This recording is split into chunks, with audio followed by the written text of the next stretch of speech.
Alright, hopefully you checked out the developer's insights. If not, can't blame you, this is the better video anyways. This is going to be the kit reveal for Queen Amidala. So, without further ado, let's get it. Alright, so to start, her basic is S5 Heavy Blaster Pistol. Let's see what that's all about. First off, why is this not Queen Amidala? This is Padme. What does she do though? She just kind of shoots a droidica, and it's probably damage immune because those fuckers always are. So you're not even doing any damage. Final text: deal physical damage to target enemy and expose them for 2 turns, which can't be evaded if there is an active ally handmaiden decoy. All Galactic Republic allies gain 3 stacks of heal over time and protection over time for 2 turns. If there is an active handmaiden decoy ally, Galactic Republic allies gain 5% health. Recover 5% health and protection. You know, as a side note, in the developer's insights, it said HOT and POT, and I figured that was heal over time and protection over time, but I was like, what is protection over time? That's weird. I didn't know that was an actual thing, but apparently it is. Something I was hoping this would also say is if the character has damage immunity, still damage them, or something, you know what I mean? Ignore it, or remove it, or something. That would have been cool, because it shows her shooting a droidica, but I guess not.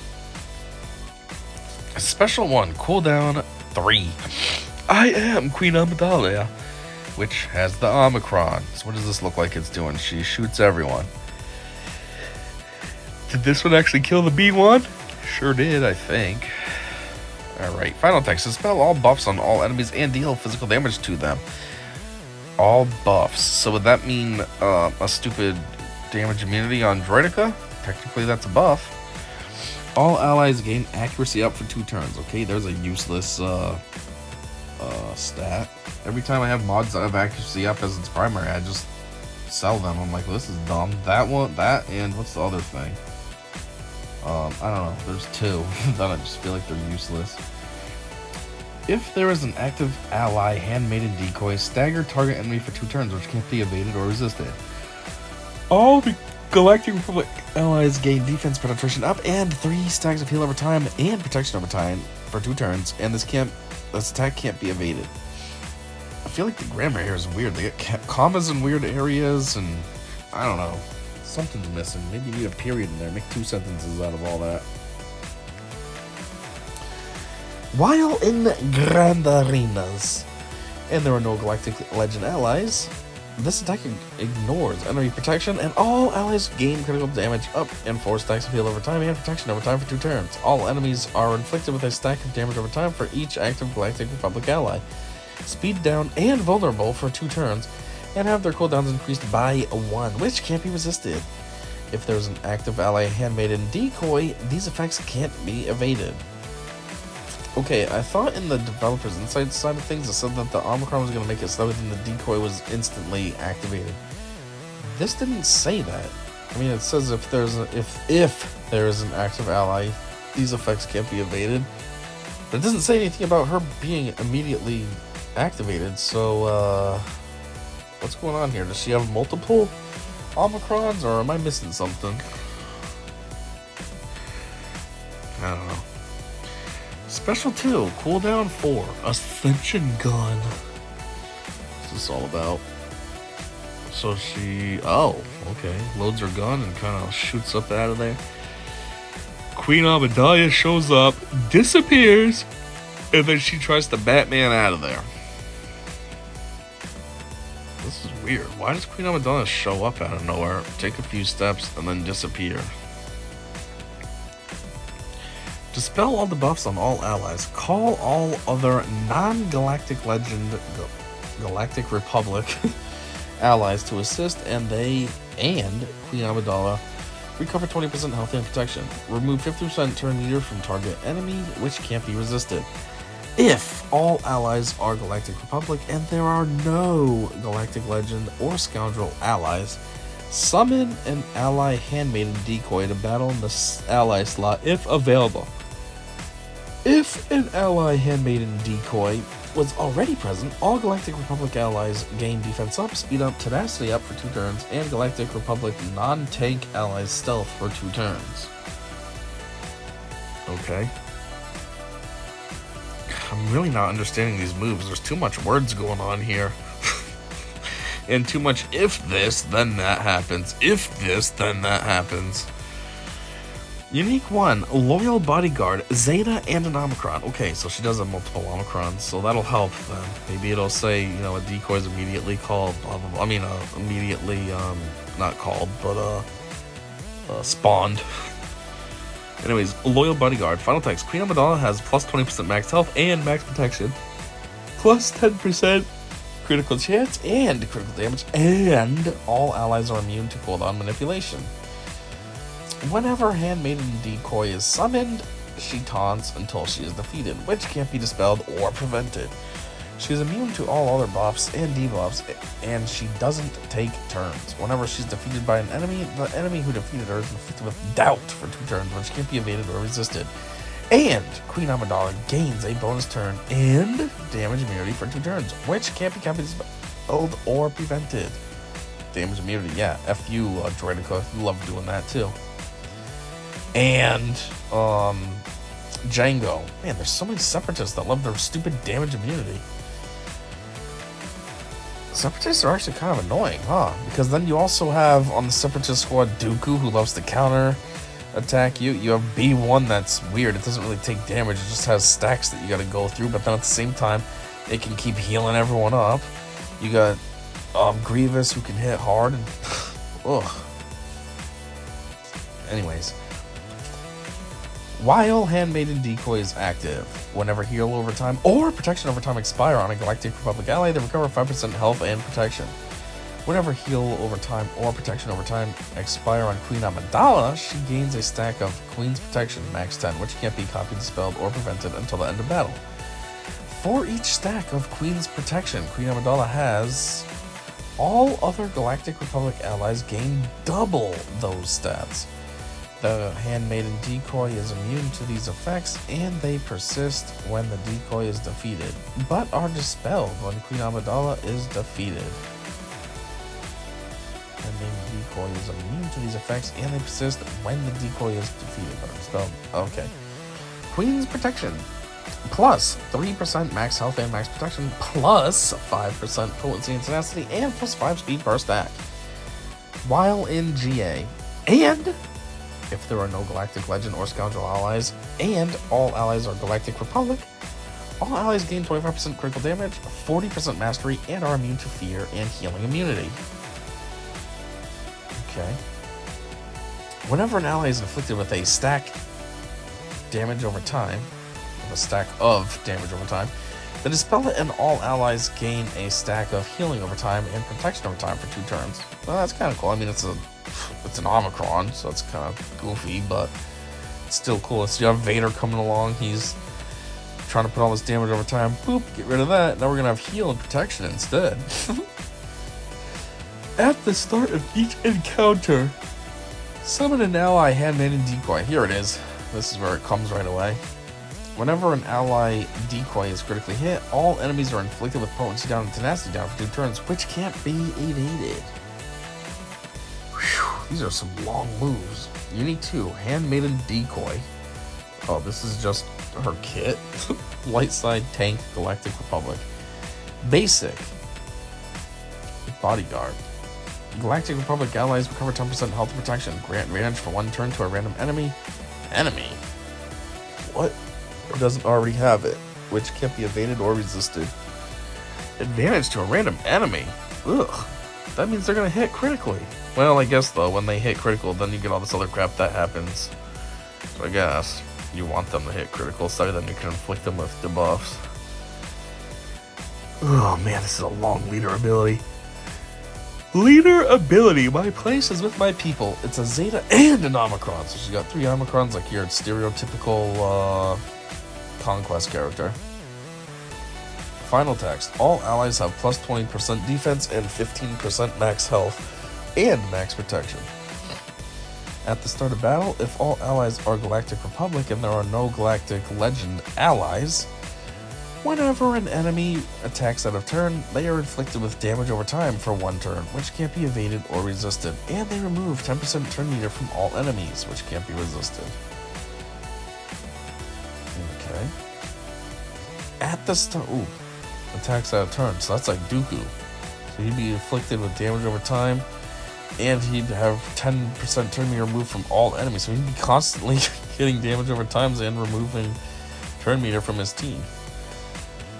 So there you go. Fuck you, Dooku. At the start of each ally's turn, they gain 3% critical damage stacking for each stack of heal over time they have, and plus 3% offense stacking for each stack of protection over time they have, until the end of the turn. Whenever an enemy critically hits an ally, that enemy has minus 5% critical damage, defense, and offense, stacking max minus 50% until the end of the encounter, which can't be resisted. While in Grand Arenas, and if there are no Galactic Legend allies, and all allies are Galactic Republic, whenever an ally uses a special ability, they gain bonuses based on their role. An attacker, you're going to gain offense up for 2 turns and call another random ally to assist, dealing 20% more damage. Tanks, you recover 25% health and protection. Supports and healers gain protection up, 50% stacking, and speed up for 3 turns. That's an Omicron? Seems kind of stupid, but okay. I mean, I guess it's for Grand Arena, so it's a lot going on in Grand Arena that you can add to your overall roster. Anyways, community comment. Astounding she's the Conquest character. I get that more important characters from TPM, the Phantom Menace, i.e. Qui-Gon, Darth Maul, are already in-game, and this mentions a new Qui-Gon, but it's hard to imagine Queen Amidala as the powerful, decisive one on the team when she wasn't in the movie. What? What are you talking about? Yeah, she is. She's like on the poster as like the biggest figure, too. Why is a new Qui-Gon being added instead of looking to rework the Qui-Gon in-game already? What's the functional difference? I mean, either way, whatever. You can add a new one, or yeah, you could rework the one that already exists, make them less crappy. Qui-Gon needing a rework doesn't seem right, and the new one we are getting is Master Qui-Gon, who would seem to be for a Galactic Republic team like the Qui-Gon, unlike the Qui-Gon we have right now, who is for a Jedi team. Another Conquest character, another 3 Omicrons added. So stupid and unnecessary. I feel ya, but that's what they do. This looks fun and thoroughly JMK proofed. What? Jedi Master Kenobi proofed. What does that mean? I think you need to go watch TPM again. Queen Amidala was definitely in the movie, unless I misunderstood what you're trying to say. Yeah, she is in the movie, and like I said, I think she's the biggest, like, face on the cover art, too. It's like, it's her face, and then you got, like, stuff around her. You know, the Darth Maul and Qui-Gon and Obi-Wan and Separatists and all this. How was she not in the movie? You'll have to wait for the kit reveal to find out the functional difference. Whenever an enemy critically hits an ally, that enemy has minus 5% critical damage, defense, offense, blah blah blah. Jedi Cal dual wield stance, but even stronger. That part is absolutely broken. What? Minus 5% defense stacking. Yeah, I think a new Qui-Gon is needed to have synergy with Padme, Obi-Wan, and reworking an existing one would just mean breaking the current character and reworking every ability and stats and whatnot from the ground up. Makes no sense. They're making a new Qui-Gon. What kind of dumb comment was that? Yes, they're making one. That's what we're talking about already. Luminara's new home. I assume the new Qui-Gon will just be Qui-Gon with the Jedi robes on. Also, if Queen Amidala doesn't get a curated full team of 5 by the time she comes out, somebody should totally throw Coruscant Underworld Police on the team for the heck of it. Cup. At this point, I'm hoping for a Darth Maul rework. Since the Phantom Menace is getting so much attention, this will be a perfect opportunity to buff him. Yeah, unfortunately, Darth Maul's cool, but he kind of sucks. I mean, at least we have regular Maul, who's pretty decent, but at the same time, regular Maul is, you know, took his own path and became a Mandalorian and all this weird nonsense. Darth Maul needs something. Either make a new one, just like you're making a new Qui-Gon, or make the one that exists better. Give him a new move or two. Give him a new Zeta or two. Make him better.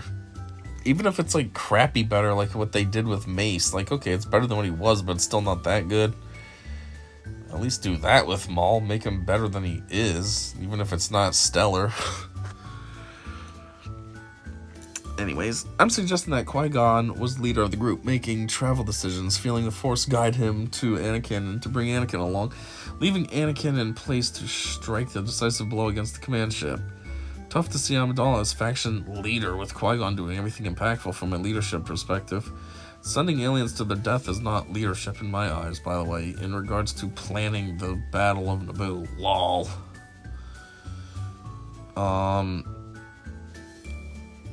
Yeah, I mean, Padme / Queen Amidala, whichever way you want to look at her, wasn't really the leader. Like, yeah, she was trying to get her voice out there, but Qui-Gon didn't even know that she was actually the leader. He thought she was just a handmaid of the Queen that was just coming along trying to, you know, be an inside person for the Queen.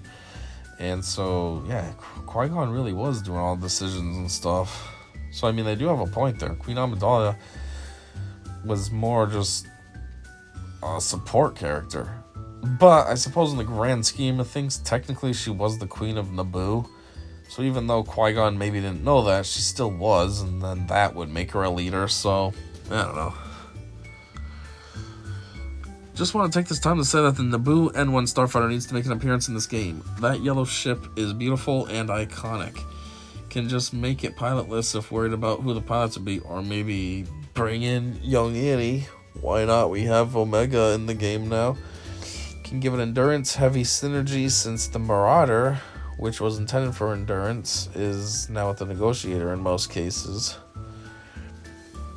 Yeah, I thought this would be one of them. Like I said, I thought it said surprise characters. I thought it was going to be Padme, Obi-Wan, and this ship, but I guess they don't care about this ship, even though it is pretty iconic, actually. It's one of the first ships that I knew what it was called. To make you spend on a new tune, She wasn't powerful and decisive? You and I must have watched very different movies. Everyone, Qui-Gon, Panica, advised Padme against returning to Naboo since she didn't have the forces to fight the Traitor Federation invasion. But she insisted on going back and defending her planet. Allying herself with the Gungans was her idea, and she negotiated the alliance herself. Next, she devised the battle plan of having the Gungan forces draw the droid army away from the cities so she could infiltrate and retake Theed and send her fleet against the droid control ship. She personally led the assault on the palace and was literally the first to charge into battle, shooting droids left and right. After Maul showed up and kept Obi-Wan and Qui-Gon occupied, it fell to Padme to clear out the remaining droid forces without Jedi help. She did all this at the tender age of 14, by the way, a natural-born leader if there ever was one.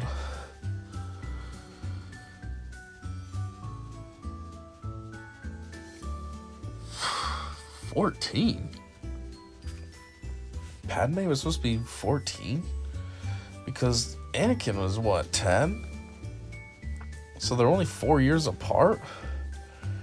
So that means, like, 9 years later, when Anakin's 19 in Episode 2, she's only 23?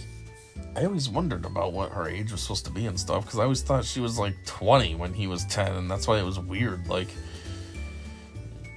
you know, hitting on him, and then and then 10 years later, you know, 9 when he's 19, she would be like 29, and then it just made it even weirder. Like, you last saw him as a little kid, and now you're like, yeah, baby, give me that dick. But I guess they were closer in age than I thought. I don't know. There is protection up on the lead Omicron, but without that, it seems like a good spot. CG did test this with Shaq T, right? 60% dodge and GAC without Datacron seems kind of busted. Yes, that would be awesome. Let's bring in young Annie to have synergy with the Queen, and he can pilot the ship. Why not? The more Skywalkers, the better, I say. Sorry, do you even know what film this is based on and the entire story is about? Queen Amidala is a fundamental part of this movie, and by far one of the greatest played. Conquest units are so good, it gives you something higher up to aim for in some respects, better than farming high relic requirements. I don't know. Either way, they suck. At least High Relic you can make progress on every day, though. When it comes to, a Conquest character, you need Conquest to be active to try to farm it. I'm hoarding for a Conquest character. For the Queen, right? For the Queen, right? Looks at her closer. Why is there so many comments? I'm not reading all this crap. Jeez. Oh my god. Finally. Jeez. What was this comment? I do agree a new Qui-Gon is weird. Not opposed to it at all. Just it's weird since he didn't have much screen time or variety to make a different character, in my opinion. Agree, different versions of Kenobi make sense. We saw him as a Padawan, a Master, a General, playing different roles and emphasizing different tactics or skills. Qui-Gon was only in one movie, didn't change or develop significantly over the course of the plot, and may not have even worn different outfits, though don't quote me on that. I'm not resolutely opposed to anything, I just don't see the need. I mean, there's a lot of GR, Galactic Republic Jedi, and there's no reason that a player couldn't spare Qui-Gon Jinn for this squad. Yup, that is pretty true though. Qui-Gon, yeah, you didn't see him for very long. And I don't think he changes his clothes either. Pretty sure he's got the same robes on the whole time. I don't know. Anyhow, so is that meme the whole reason of the right? It can't be. I don't know. Anyways, there it is. The Queen Amidala kit reveal. I still don't fully understand what's up with the Queen and the handmaid situation. It doesn't fully, clearly explain it to me, but maybe it's there and I just wasn't paying attention. I don't know. Anyways, Conquest character, so yay. But yeah, that's all I got. So until next time, I said see ya.